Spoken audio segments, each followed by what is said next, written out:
So check out this section. They said that you agree that nothing prohibits us from developing, distributing, selling, or promoting something that is substantially similar to a licensed work, okay? Get this part. You own the new and original content you create. However, you agree to give us a non-exclusive, perpetual, irrevocable, worldwide sub-licensable, royalty-free license to use that content for any purpose.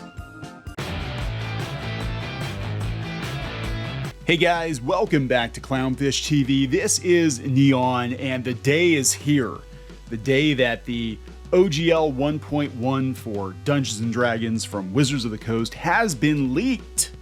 It's been leaked. It hasn't officially been revealed yet. It hasn't officially been posted yet, but it's too late. The genie is out of the bottle, just like the homebrew scene, just like third-party D&D modules and supplements. The genie is out of the bottle, and Hasbro-owned Wizards of the Coast would love to put the genie back in the bottle, and they're finding it's going to be very, very difficult without destroying all the goodwill with Dungeons & Dragons fandom, with the tabletop community. God, this is really interesting to watch because I remember last year, if you criticized Wizards of the Coast at all for anything, you were a horrible person. You were an awful person. How dare you?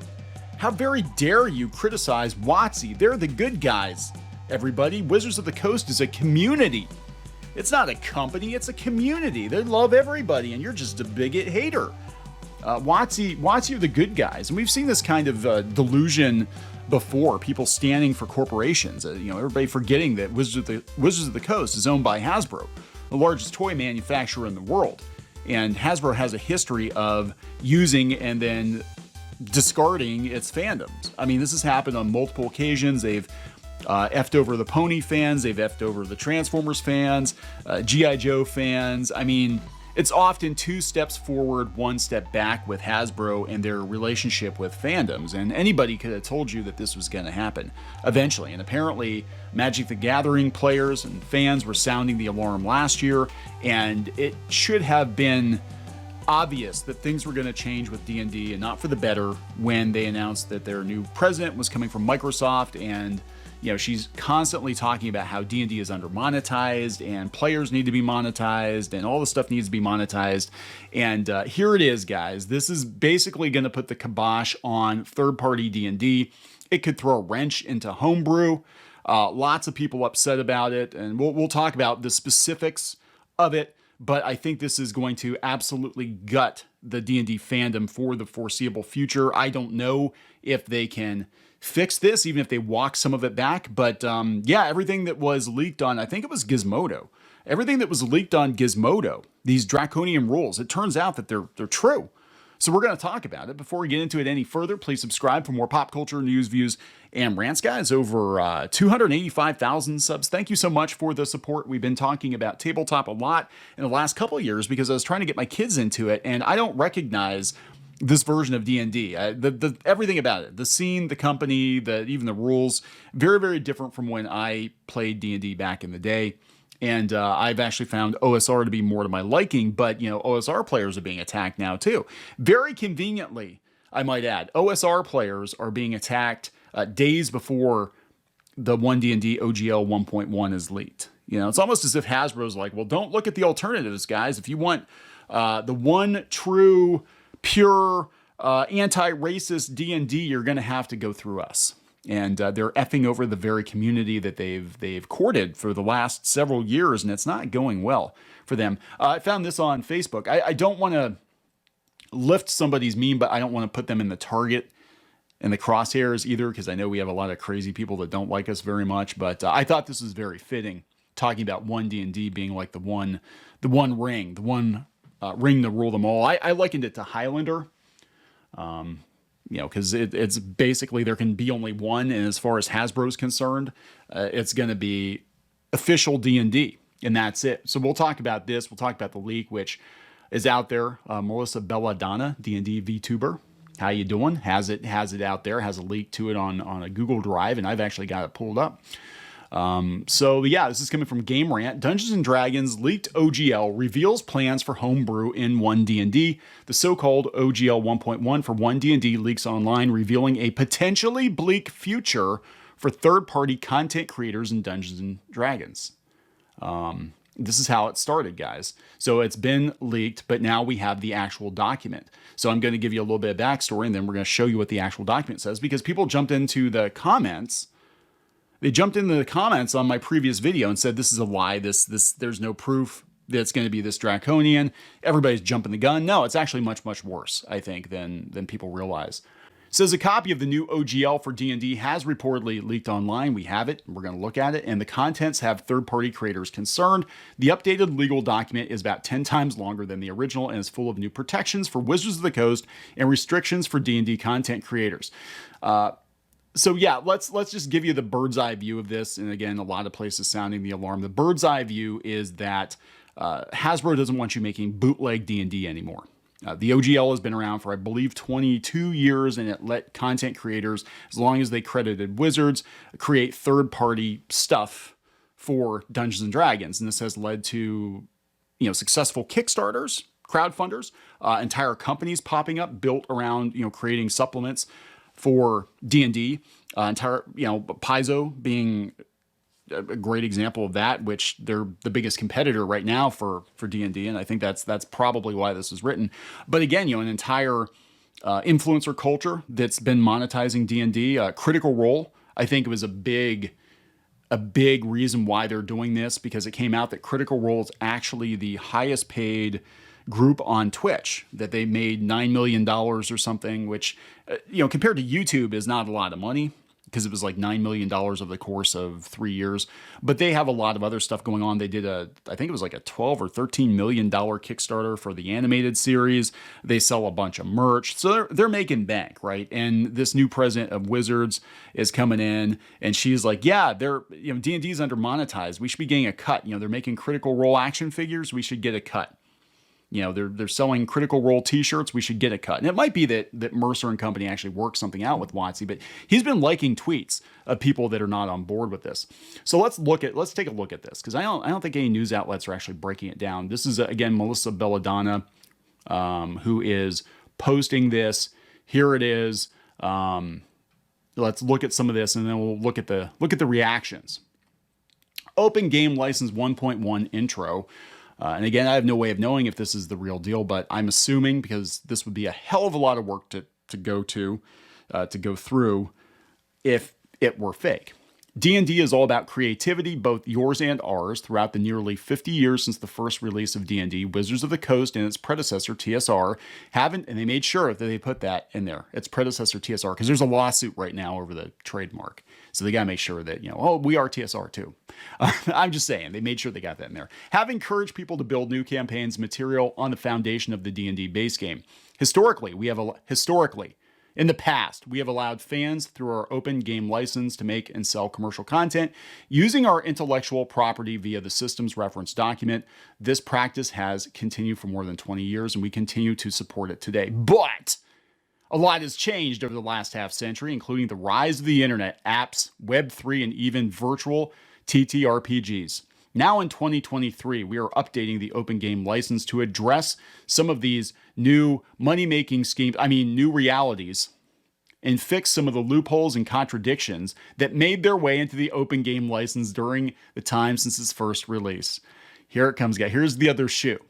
One aspect of that is dividing the old OGL into two pieces. First, a license covering non-commercial use, and second, a license that applies to commercial use.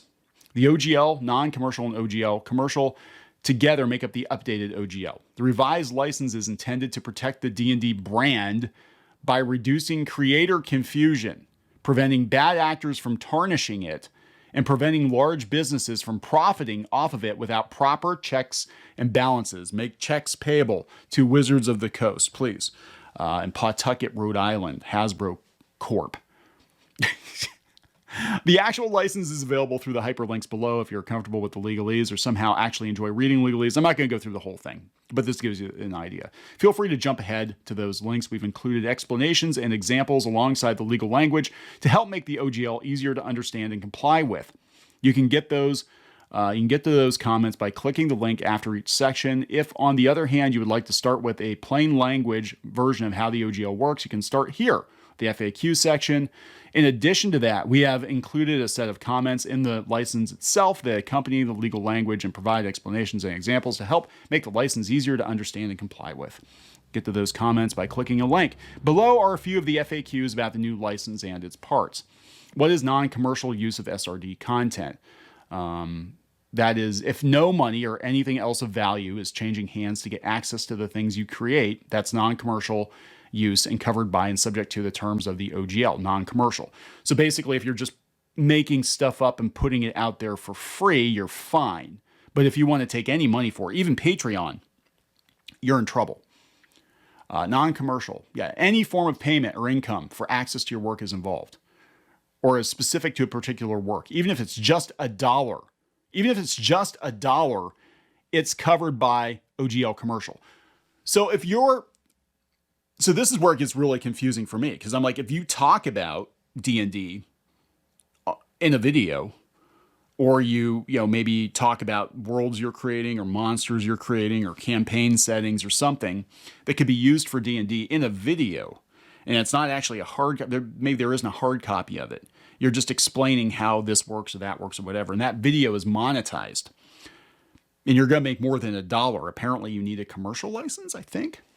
License, to be clear, crowdfunding a new project is commercial use. Accepting subscriptions or membership fees or Patreon patrons as a condition of accessing your work is commercial. Accepting voluntary donations, accepting voluntary donations via any tipping mechanism on sites where you're providing your content for free, regardless of those donations, tips is not. Okay. That, I was like, holy shit, you better not be taking people's tip money. If you're giving your work away for free on Patreon or otherwise and asking that people support your work if they enjoy it, that's not commercial. Okay. But your work must be given without strings attached if it's going to be considered non-commercial. Okay, I about had a stroke. I'm reading that and I'm like, holy hell, that's strict. What are my options for making D&D related content? If you're going to use SRD content to make tabletop role-playing games and game supplements on a non-commercial basis, the OGL non-commercial applies. If you're going to use the content we make available for third-party use to make tabletop role-playing games and game supplements on a commercial basis and only want to use material from the SRD but not other material like Forgotten Realms, the OGL commercial has you covered. If you want to publish work that uses the Forgotten Realms setting or other content not included in the SRD, that's under the Dungeon Masters Guild. This is confusing. If you want to make videos or other content and monetize it via ads, that's going to be covered under, the Wizards of the Coast fan content policy. Oh, what's that? What's that one? The Wizards of the Coast fan content policy. What does the OGL commercial mean for me as a small creator for most of the community? Those making under $750,000 per year in SRD-based content, the OGL commercial changes very little and is primarily designed to help us simply know you better. Remember when everybody said this is bullshit, that this wasn't real? This leak wasn't real? I mean, there were some awfully specific numbers and percentages in there, in that leak on I believe it was Gizmodo, for this to not be accurate. This is accurate. Under the OGL, those creators will need to register their commercial content with us so we know what's out there. Tell us a bit about their products and product sales and start adding a creator product badge to their material so everyone in the community knows they're publishing under OGL license from Wizards of the Coast. The Nintendo seal of approval, guys. Now you're playing with power. Now you're playing with lawyers. Making D&D is a labor of love for us, but it's also a business. Well, that's true. We, like you, want to keep doing what we love and pushing D&D forward. The open game license was always intended to allow the community to help grow D&D and expand it creatively. It wasn't intended to subsidize major competitors, especially now that PDF is by far the most common form of distribution. So moving forward, hugely successful businesses that generate more than $750,000 of annual revenue will also need to share some of that success with us by paying a royalty of 20 to 25% of the qualifying revenue they will make in excess. Here it is, guys. They will make in excess of $750,000 even for those wildly successful creators. They will not owe anything on any sales made before January 1st, 2024. Okay, so retroactively, they're not going to go back and say, hey, Critical Role, hey, Paizo, you owe us, years of revenue. No matter how much they make in 2023, we're doing it this way so that creators have time to plan for the transition and adjust their business plans accordingly. Yeah, you know what's going to happen over the course of the next year, right? everybody's going to ditch D&D is what's going to happen. And you're going to wind up making less money than you're making now. I'm just telling you, there are so many D&D competitors are going to pop up and they're not going to owe you a dime. You literally just signed your own death certificate, WotC. I really hope you're happy. I think a lot of people are going to jump ship. Just judging by the reaction I've seen on social media, the videos from channels that I've followed or have watched in the past that cover tabletop, they're all pissed. Everybody's pissed. Like across the board. OSR players are pissed. 5e players are pissed. Everybody's pissed. I haven't run across maybe 2 or 3 people I've seen in comments that have popped up that defend Wizards of the Coast. And I'm like, do you work for Wizards or something? I mean, because everybody else is like, this is horse shit. How do I agree to the OGL commercial? Anyone publishing content under the commercial license will need to register the content with us by creating an account at D&D Beyond. Yes, so we're going to push you to the website because, D&D is under monetized, according to the president. She said it was under monetized, so you got to go there. Providing us with identifying information, the title of the work, a summary of the work, and once the work is available to others, a copy of it. When you complete the registration, you will be confirming your agreement to the terms, which, again, the leak said that they have the right to cancel your stuff if they don't like it for any reason. If they think your content's racist or whatever, even if it's not, they can cancel it. Isn't that great? What if I don't like these terms and don't agree to the OGL commercial? That's fine. It just means that you cannot earn income from any SRD-based D&D content you create on or after January 13th, 2023, and you will need to either operate under the new OGL non-commercial or strike a custom direct deal with Wizards of the Coast for your project. But if you want to publish SRD-based content on or after January 13th and commercialize it, your only option is to agree to the OGL commercial. Why is Wizards updating to OGL 1.1 and subdividing it into commercial and non-commercial terms? A lot has changed since the old OGL was launched. It means that the old license has some unintended applications we need to fix. For example, when we released OGL 1.0a, YouTube apps, blockchain crowdfunding, other now everyday technologies and distribution channels didn't exist. OGL wasn't intended to fund major competitors, and it wasn't intended to allow people to make D&D apps, videos, or anything other than printed or printable materials for use while gaming. We are updating the OGL in part to make that very clear. Is this legal? Can they do that? I don't know. They might be able to do that. We strongly believe in the power of creativity and the goal of the old OGL and this new OGL revision in both commercial and non-commercial form is helping our incredible community to build and share campaigns, supplements, and other content that enriches the way we play D&D. No.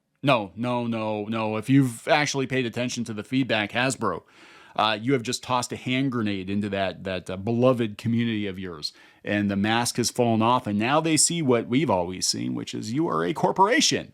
You're a corporation. Nothing wrong with that. But it's just so funny that so many people that were blindly standing for Wizards of the Coast all these years, if you criticize Wizards at all, you were dogpiled on Twitter, on Facebook. Gen Con would ban you, all this other crazy stuff. And now the mask has fallen off, and now everybody sees what you actually are. You are a corporation. You really don't give a shit about the community. You never really have. It's all about the bottom line. It is what it is. Just fess up, right? Just say, hey, we're for profit. Well, that's what they're saying. We don't really care about the community. We're for profit. Now, we like our community when they pay us, but we're really a for-profit corporation. Who can I contact if I don't understand it? If you have any questions, well, you can't really go out to the Discord. I guess they were banning people from talking about it. If you have any questions about what you read in the commercial license OGL, reach out to us to be determined before using or signing either part. So it goes on and on, guys. Basically, I've looked through this, and God, it's 15 pages. I'm gonna put a link to this. You can read it on your own. But it does sound to me like everything that was leaked is true. Everything that was leaked is true. They can terminate it. We may terminate the agreement immediately if you infringe upon or misuse any of our IP, violate any law in relation to your activity. Well, that's fair. Or if we determine in our sole discretion you violated section 8G or 8H. What is that? Okay, let's go down here. Oh, and you can't sue them either. You agree that you will not contest any determination via any lawsuit or other legal action to the extent necessary and allowed by law. You waive any duty of good faith or fair dealing we would otherwise have in making such determination. So if we determine that we want to terminate your agreement, you can't sue us at all for any reason. Okay, so this is it in the comments right here. I had to dig, and it's actually in the comments. It's not actually a section. We know this may come off as strong, but this is important. If you attempt to use the OGL as a basis to release blatantly racist, sexist, homophobic, transphobic, bigoted, or otherwise discriminatory content, or do anything we think triggers these provisions, your content is no longer licensed. To be clear, we want to and will always support creators who are using the OGL to help them explore sensitive subjects in a positive manner, but we will not tolerate materials we consider to be in any way counter to the spirit of D&D. Additionally, you waive any right to sue over our decision on these issues. We're aware that if we somehow stretch our decision of what is not objectionable under these clauses too far, we will receive community pushback and bad PR, and we're more than open to being convinced that we made a wrong decision.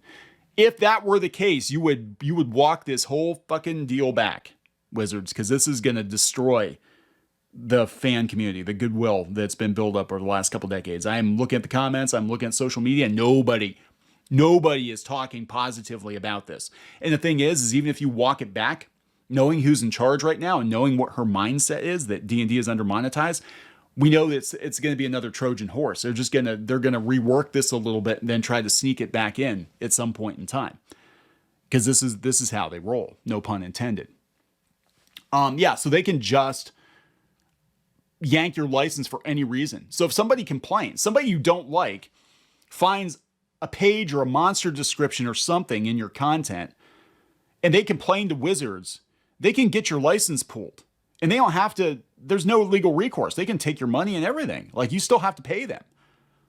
This is not a good deal. I gotta tell you, this is really not a good deal. And at this point, Wizards just guaranteed that they're going to make so much competition for themselves that everybody's going to drop D&D for the most part, except for the noobs that go to Walmart or Target and pick up books, or where, and they sell them at Target. I think they sell them at Target. Pick up the books there and be like, oh, it's Dungeons and Dragons. That's a thing I saw in Stranger Things. I'm going to buy that. But the people that are actually the hardcore tabletop gamers that you've been courting for years, and even the casuals from Tumblr and all that, you just guaranteed that they're going to walk. They're going to walk from D&D. Let's look at some of these comments here. We need to urge all creators to not sign if they get a document from WotC, and make sure everybody knows they're not obligated to sign. It's suspicious to see a document drafted by or with legal counsel without page numbers, headers, etc. Not to mention the formatting. I'm still not sold, but I'll read it. I think somebody copied and pasted it into another document, or it could be a draft. That's my personal opinion. I mean, it does seem like a hell of a lot of work to just stir shit up, because if it were fake, you've just wasted countless hours putting this thing together, and it's going to come out as being fake anyway. I don't think it's fake. And it might change. They might actually look at the reaction to it and not release that version of it, but have a different version of it. This document was copy and pasted from an official letterhead. Yeah, probably. Also convinced the first section was supposed to be at Wizards' PR statement for launch. It's appallingly disingenuous, greedy, and corporate. Oh my God, it is? You mean Wizards of the Coast isn't a community? It's a company? It's a for-profit company that's going to corporate when times are tough like they are right now because their profits are way down? These little comments they put in to irradiate, but we're quirky. Yeah, look, hey there, fellow kids. We're just like you. Looks like I have something fun to read after work. I'm just going to put this here. Please spread the word around. I'm going to put a link to it. It's not my Google Drive, so I don't know where it's hosted exactly. And if it's official, somebody will pull it down. So get it while you can. This does not look good. You ain't burying this shit, Twitter. You ain't burying this. Happy Monday. Hope you're all ready to crush it this week. Well, that's not D&D. What is this? Yeah. So it's not going well, guys. For sure. I think they just stepped in it. And again, it is a bad look for them, given the community they've been courting, and given that they have been courting a lot of people that are not really on board with capitalism and corporate stuff. And now, again, the mask has fallen off. We told you so. Clownfish TV is usually right. We're usually right. I hate it when we are, because, I mean, this is a shame. But D&D is just a brand. It's just a brand of tabletop game that a legacy, a leftover, residual, vestigial name left over from the TSR days, but it's not TSR. It's not that company. The D&D I played as a kid and a teenager doesn't exist anymore. It's gone. It's gone forever. That scene, it still exists in OSR form, but they're trying very hard to shut that down hard too. I mean, go buy the old books. Go buy the old books and play the game your way and make your own shit. You do not have to support WotC. You can make your own stuff. You just can't sell it. This is the rules lawyer. Critical Role isn't separate from what's going on right now with OGL 1.1. CR has bargaining power with WotC and they're delaying 1.1 for a reason. Critical Role must say they won't negotiate when 1.1 isn't even out. Separate license leaves others out to dry and concedes the principles of open D&D. Well, they had that Dungeon Masters for the power players, so they will cut a deal. I think they will cut a deal for people that have a sizable amount of influence or make a sizable amount of money and can do a lot of damage. But if Matt Mercer and friends came out and said we're ditching D&D and we're gonna use homebrew or we're jumping to another system or something, that would be a game changer, no pun intended. I mean, that would, but I don't know if they're going to, guys. I really don't know if they're going to. I don't know if they want to go to war with Wizards of the Coast, given how much they've been propped up by Wizards of the Coast over the last couple of years. But yeah, it's pretty bad. It's exactly what people thought it was, and the backlash is going to be fierce. So I'm going to wrap this up. Please subscribe for more pop culture news, views, and rants, guys. We'll talk later.